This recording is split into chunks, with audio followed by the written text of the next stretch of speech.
I beg your pardon. I beg your pardon. It ain't right. It ain't right. It isn't right. See, now that's some bullshit.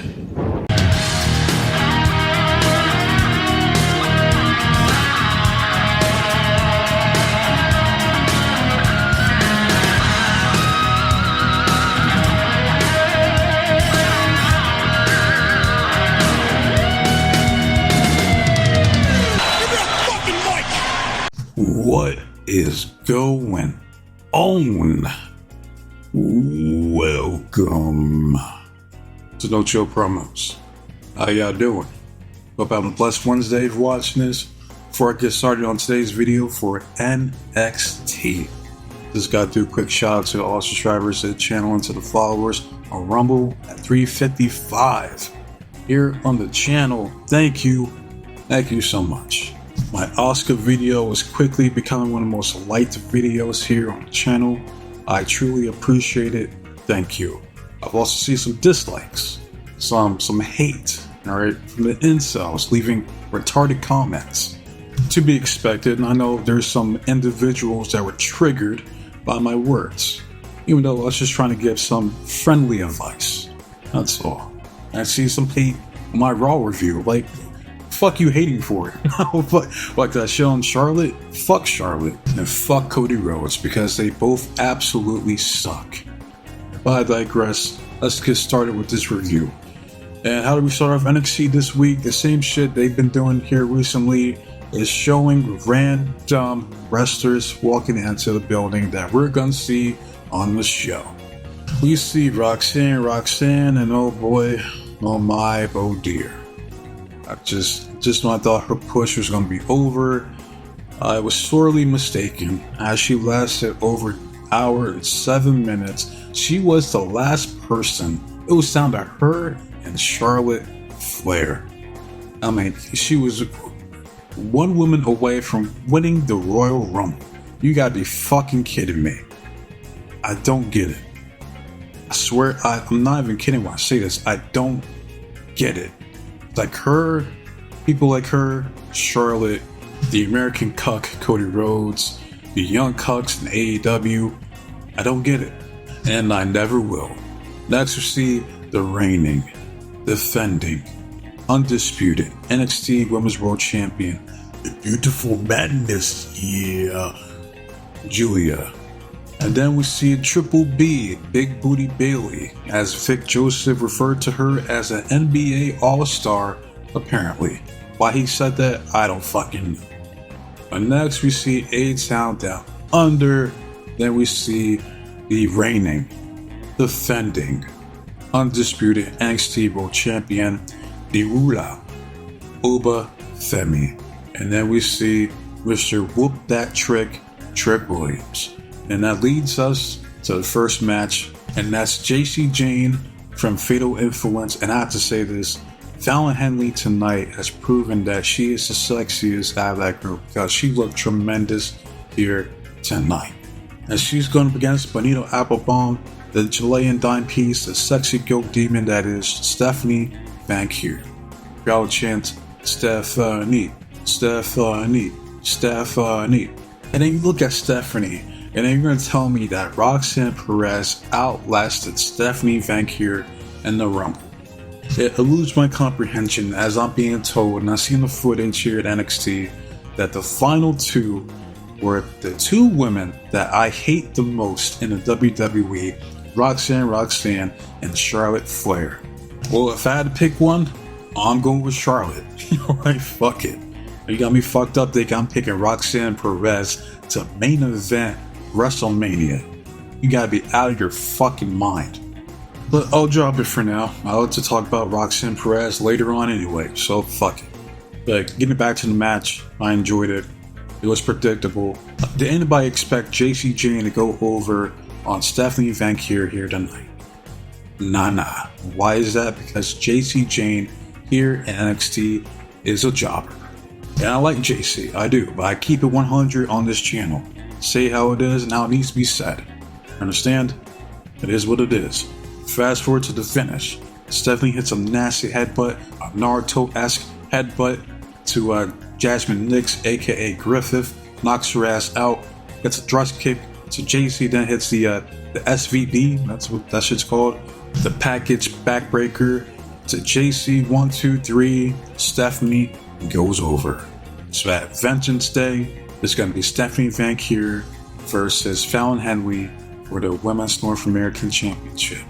Now, both these women are awesome, and I mean, honestly, it could go either way. It could keep the belt with Fallon Henley for just a little bit longer, or they continue pushing Stephanie, giving her a mid-card title, giving her something to do until it's time for her to chase and win the NXT Women's World Championship. I like both these ladies, so we shall see. But we gotta move on. Next we see the Legend of Lash, and I'm sorry, Miss Jackson, ooh, I am for real. Scar Jackson talking with Zarya and the lovely Soruka. Zarya has the nerve to talk shit to Lash Legend, saying that she's a failure. She failed to win the women's tag team titles from Bianca and Naomi. She failed to get the job done at the Royal Rumble. And I'm just like who the hell was she to say anything? Like, you weren't even in the Royal Rumble. And Lash Legend agreed. She was like, you got a whole lot to say for someone that was sitting on her ass watching me compete at the Royal Rumble. Like, you damn right. Like, the fuck she talking about? Like, who are you to say shit? Like, I've done fuck all around here, lady. Tatum Paxi then joins in. She says, it's not an easy feat to try to overcome the might of two legendary superstars like Bianca Belair and Naomi. Zarya says, maybe for you three jobbers, but not for me. And then Gigi was like, yeah, I'm still waiting for you to step up and actually do something around here. They're about to throw down, but Soruka calms Zarya down. Why they're pairing Soruka with Zarya in the first place, I have no fucking clue. Right? What are you gonna do with Soruka? You know, why is she not going after a mid-card title? Why is she not going after the NXT Women's World Championship? Like, what are we doing here? What's the end game for Soruka? That's what I want to know. But moving on, we go backstage with the ruler of NXT, Obafemi. He says, tonight I will take care of A-Town Down Under, show them why they don't belong in the ring with me. And then Sarah was like, what about Trick Williams? He was like, I don't owe Trick a motherfucking thing. Alright, I'll see his ass out there. And then we get a promo from Lexis King. Alright, and this promo right here, I've been saying he has that loose cannon in him. I've seen glimpses of it in the past, and tonight it was evident he has it. Now he needs to get rid of that crazy ass fucking beard of his. That shit is ridiculous. I mean, like, that shit changes every fucking week. It's like continues to it does like a metamorphosis on his face. And like in his fucking his hairline is just out of control. Right? Just stop it. But he was like, I didn't really know my father, and I tried so hard to distance myself from him. But one thing I know for sure is that he was a loose cannon, and that he would do anything to protect his Heritage Cup. And why wouldn't I? Because I am the son of a loose cannon. I'm like, there you go. And that's what I wanted to see. Fuck Alexis King. I want to see Brian Pillman Jr., the loose cannon. That's what I want to see. He then proclaims that he is changing the rules for the Heritage Cup. No more coaches, no more 3-minute rounds. Nah. It's going to be a one fall takes all. We then hear da da da da da da da da. The crowd went fucking crazy. Now, I don't know if he was at the Rumble or not, but imagine that pop you would have got if that fucking theme song went off. Just saying. Got a good reception here, and that's Fun Don Go. AKA Man. I hate pro wrestling. I don't fucking blame him. JDC is back here in NXT. He says he's here to rep the system from TNA and that they're looking to add more gold to the collection. So he's here to issue a challenge to the kid with the spray paint beard that he's coming after the NXT Heritage Cup and that he wants to sip from it. Right? Then Lexus was like, oh, you want to sip from my cup? You want to taste of greatness, huh? Alright, we'll take you on, JDC, or better known as, and you didn't say it, you gotta say it, Fong Dong, go, go, go. That's how you say it. Not Fandango. That's not how you say it, man. You gotta say it correctly. Right, gotta come correct. Right, but he says, I'll take your ass on next week. So there it is. We have Lexus King versus JDC for the NXT Heritage Cup. Do I think JDC's gonna win? Nah. Unless, someone like fucking Brian Myers Brian Myers is probably the best bet to come back to NXT. That'd be crazy to see Moose or Eddie Edwards in NXT. But if it's JDC by himself, he's losing. If he gets help, he's winning. There you go. Moving on, we see some footage of the Dot.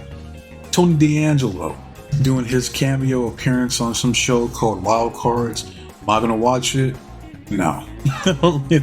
Sorry, not sorry, man. I got enough shows I'm watching right now. Wild Cards ain't on that list. Right, but we go back to the D'Angelo family. He says, look at the Don. You're a big movie star now, huh? I guess that's the reason why you were absent for me and Luca's match a couple weeks ago, huh? Wasn't in the budget, I understand. And then Tony was like, whoa, like, hey, whoa. Like, is there a problem? Stacks was like, no, Tony. No problem, I'm just breaking your balls. And Tony was like, well, instead of breaking my balls, why don't you focus on Ridge Holland tonight? Which leads us to the next match, where you got Ridge Holland versus Channing Stacks Lorenzo. Right, Ridge is doing his entrance. You got Channing, cheap shot, doing a low drop kick to Ridge Holland. Fast forward to the finish. It's after Izzy Dame getting involved, causing distraction. Stacks tries to do the schoolboy to Ridge. Ridge kicks out 2, hits a lariat, then hits the Redeemer DDT. 1, 2, 3. Ridge Holland goes over. Then we see up in the stands, Sean Spears, Brooke Jensen, and some dude, I forgot his name already. Looks like a fake Temu version of Animal from Rush Road Warriors. Moving on, we go backstage with the current reigning, defending, undisputed NXT Tag Team Champions, Fraxium, Josh Briggs, and Yoshiki Inamura. Right, Josh was like, no, you two were smart, like you're a good tag team, sure. But you know damn well, if you put those belts on the line against us, we're gonna whoop that ass. Like, just look what happened to OTM. We haven't seen them in weeks since they fought us. Now have you? Frazier says, like, we ain't ducking from nobody. Matter of fact, we just defended our belts last week.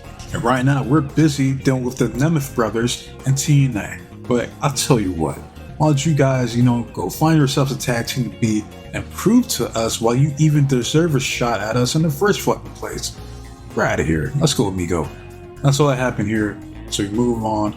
We get a tag team match. So Zarya and Sol Ruka versus Chemical X, Tatum Paxley, GG Dolan. Now, decent match. I enjoy watching Tatum work. She's underrated in my opinion. I already like Sol Ruka. GG, she got that, like, all that kick back there. So it's always a pleasure to see her out there in the ring. Now, I don't know that much about Zarya, but as of right now, I'm not impressed. But we fast forward to the finish of the match, which was Zarya hitting the F5 on Tatum on top of GG Dolan. Sol Ruka then hits the Soul Snatcher to GG Dolan, even though that shit was not clean for the 1, 2, 3. Zarya and Sol Ruka go over. Right? We then go backstage with Mr. Whoop That Trick, Trick Williams. He says that tonight he's gonna whoop both Austin and Grace's bitch asses, and that he has a receipt for Obafemi as well. We then move on to the worst segment of the night. See Roxanne, she's talking her shit, boasting about her being the longest woman to last the Royal Rumble, yada yada yada. And Bailey was like, man, shut up. Right? Shut the hell up. Like, you don't understand. I want you to surpass me one day. Like, in this very ring that we're standing on, years ago, I helped build. Right? This is back when Dusty Rhodes, the American Dream, baby, was teaching me how to hold a microphone. Right? And this whole time you've been NXT champion, you lost yourself. So you need to get your act together before it's too late and you end up losing your best friend as well. And you can hear someone in the audience, you're like, aha. But Roxanne was like, listen, Bailey, when it comes to the NXT World Championship, I have no friends. I have no equals. At Vengeance Day, I'm going to get back my NXT World Championship. Then I'm going to go to Raw and I'm going to win that championship. And hell, I might even go to SmackDown and win that championship too. And the crowd was chanting, shut the hell up. She was yapping her ass off. Only not. Damn. Alright, then we see the reigning, defending, undisputed NXT Women's World Champion, Julia, coming out. It's like, man, I wish she had her own theme song because that shit ain't it. The theme song is salient to a wrestler's presentation. Right? Her shit fucking sucks. I'm sorry. It's worse than Stephanie's. I gotta be honest. You know, that shit does her no favors. But she comes out talking her talk. She says, Roxanne, you are nothing without a championship. I'm like, talk to her. Let her fucking know. Stop her when she's telling lies. Keep on going. She looks at Bailey. She says, I'll beat your ass too at Vengeance Day. And then she gets interrupted when she was cooking both of them by none other than the winner of the Women's Royal Rumble 2025, Charlotte Flair. Woo! She gets a pop. Right, the pop that she didn't get on Raw. Right, NXT apparently doesn't care. They said, welcome back. Welcome back. Welcome back. Charlotte says, you know, mommy is back in NXT. I'm just like, oh God, it's like nails to a chalkboard. Listen to her cut a promo, man. It is painful. All she did was go out there and talk about herself, like beating Rhea Ripley's ass, becoming a 2-time NXT World Champion. She says that, you know, Roxanne, what you did at the Rumble was impressive. You just so happened to be champion by the time WrestleMania 41 rolls around. Your ass will be runner-up again. Julia, the hype is real. Right? And as much as I love to walk in there, shake your hand. If you're champion at WrestleMania 41 and I go after you, I'm walking out a 3-time NXT Women's World Champion. And Bailey, you already know what time it is. Then see Cora Jade coming out of nowhere, using a kendo stick, I believe, takes out Bailey, takes out Julia, and then she's going to swing on Roxanne. Roxanne was like, oh, whoa, relax, we're friends. She was going to take Roxanne's head off. You know, she gets out the ring, she poses with the title, a match that she's not even in at Vengeance Day, and Charlotte looked impressed, apparently, and that's it. That's all that happened here. So we move on backstage with the Young Bill G, Javon Evans, the final boss, Ava Rain, and Son Confidence is all ego, Mr. All Ego, Ethan Page. Right? Ava was like, Javon, this is twice now you interfered in Ethan's match, and I have half the notion to suspend your ass. Ethan was like, whoa, you need to suspend Javon. You just need to punish him. What better way than giving him a match against me? And Javon's like, fucking suspend me for fucking what? He broke my damn jaw. The fuck you talking about? Ava says, listen, if you get medically cleared before Vengeance Day, you can get the match against Ethan Page. Right? Javon's like, say less. So I'm wondering how the fuck is he gonna get medically cleared with a jaw wired shut? We shall see. But moving on to the next match, we have the beautiful Kalani Jordan, who's in the midst of a heel turn. They go to commercial. We get back. We see Josh Briggs with Hank and Tank, aka Seth Rogen and Kevin James. They agreed to a tag match next week. We now see Rich Holland confront the D'Angelo family.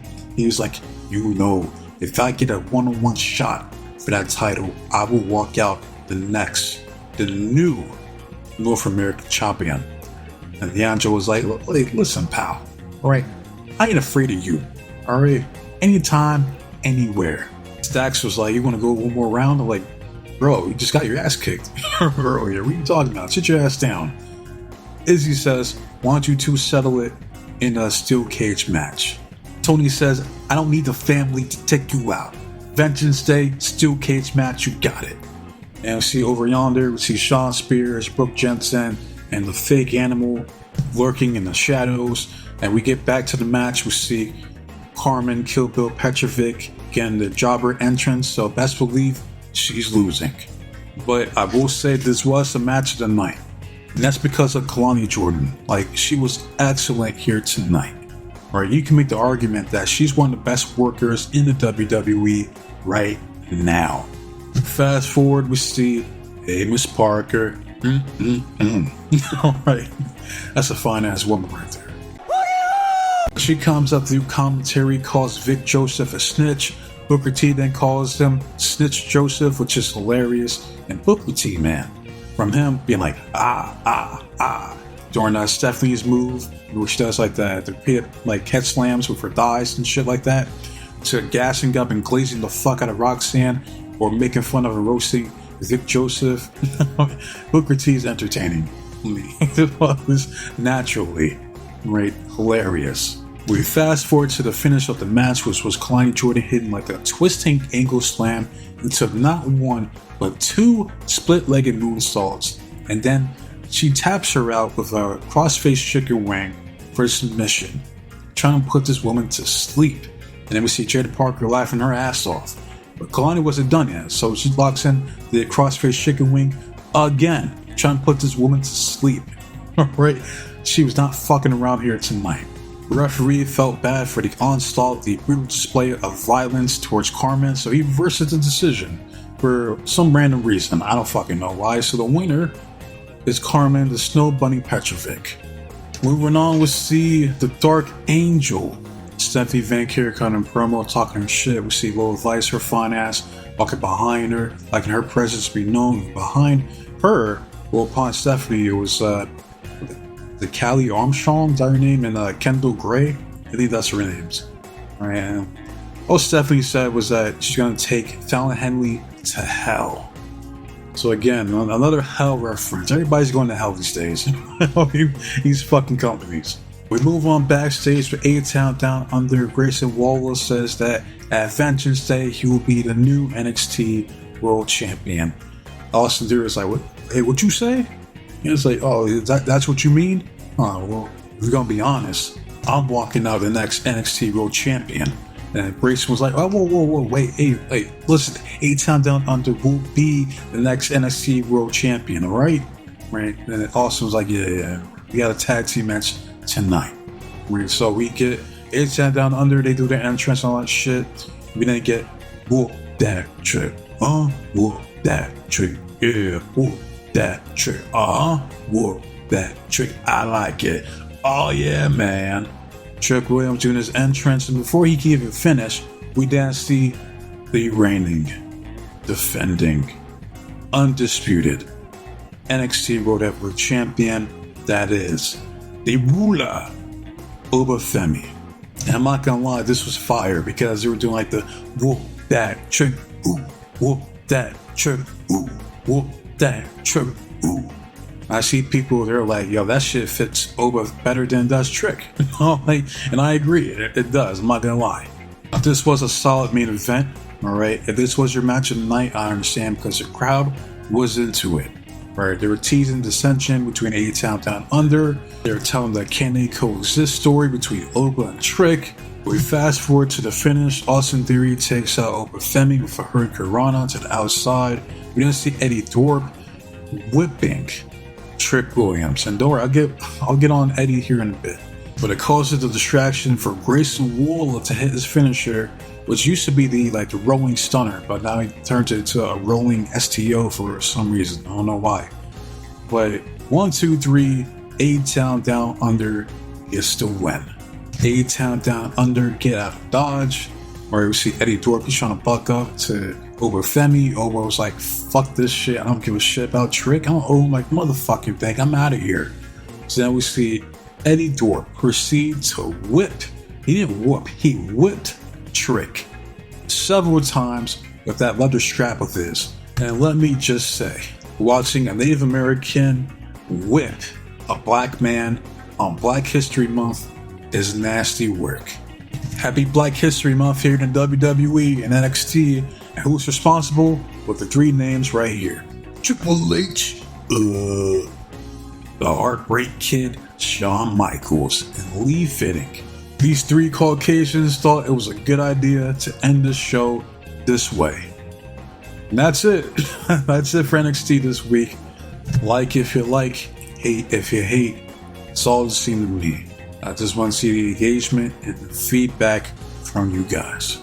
As far as the next video, probably doing might do an AEW video, or I might just do the Jay Lethal video instead. I have to see. It depends on how AEW is tonight. If I don't feel like reviewing it, I ain't gonna. I didn't even get that many views fucking last week. So fuck it. You know what I mean? The subs on this channel don't really give a shit about AEW, and I don't blame them. But wasting off you guys this time. So with that said, be safe, be blessed, take care of yourself, protect you and yours, your loved ones. Stay warm, stay dry, stay frosty, but most importantly, trust in God. I'm out of here. Until next time, adios.